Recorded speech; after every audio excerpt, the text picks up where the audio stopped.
Alright, so Apple's foldable iPhone is actually happening. And not only that, Samsung just moved up display production from July to May, which tells us this thing is coming sooner than we thought.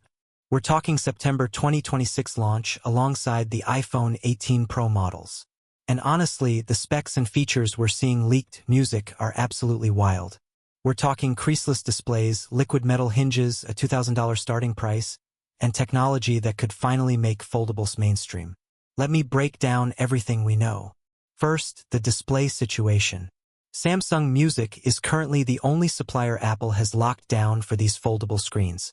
LG Display and BOE are sitting out the first generation. And here's what's interesting. Samsung moved production up from July to May. Why? Well, Samsung launching the Galaxy's Fold 8 and the new Galaxy Z Wide Fold in July. The Wide Fold being a direct answer to Apple's non-standard foldable design. Samsung might also be using a new crease-free display for its own flagships this year, so they need those production lines freed up. Or maybe Apple just wants to play it safe and get ahead of schedule. Either way, displays are coming early. So what's this thing actually look like? Book-style foldable. Music Apple considered a clamshell flip style but decided against it. We're looking at a 7.8 in internal display and a 5.5 in external screen.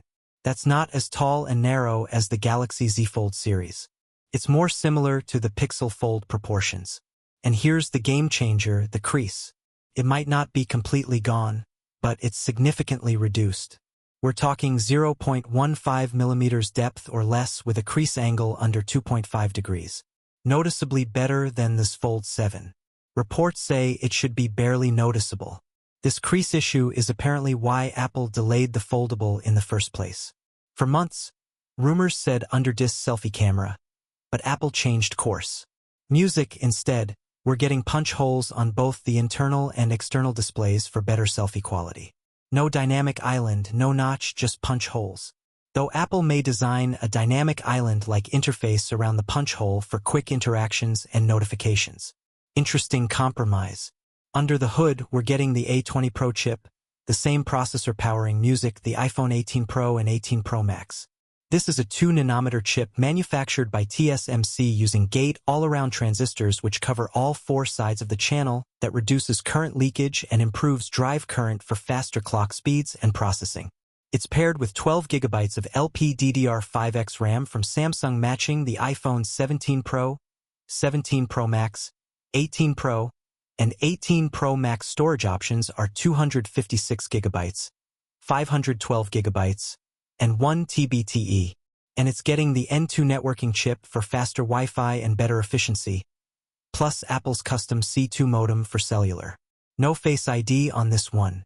Music, we're getting side-mounted Touch ID instead. And honestly, that makes way more sense for a foldable. You music don't need to look at the phone to unlock it, and it's just as secure. The hinge, liquid metal, music, and amorphous material for long-lasting mechanical strength since hinges are the weak spot on foldables. This is huge. The body is a mix of titanium alloys and aluminum for durability without excessive weight. Battery is 5,000 to 5,500 milliamps. Not massive, but with the A20 Pro's efficiency, it should deliver solid battery life. Software-wise, we're getting iOS 27 designed for foldables, not iPad OS, not iPad apps. Redesigned iPhone apps with an iPad-like layout. Multitasking is coming, though not as complex as iPad OS Music 26. You'll be able to run 2 apps side by side. Apple is basically creating a middle ground between iPhone and iPad custom-built for this form factor. Now, the price starting music at $199 for 256 GB, $2,199 for 512 GB, and music $2,399 for 1 TB/TE. That makes it the most expensive iPhone ever, matching the Galaxy Z Fold 7's pricing strategy. Earlier reports hinted at even higher prices, but Apple's staying competitive. And here's the big picture. Analysts expect a 30% jump in foldable smartphone shipments this year.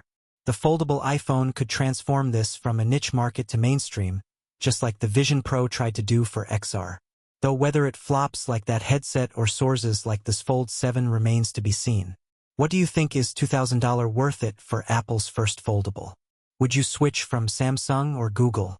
Let me know in the comments. And if you want more coverage on the foldable iPhone as leaks drop, hit that subscribe button. See you in the next one. Peace out.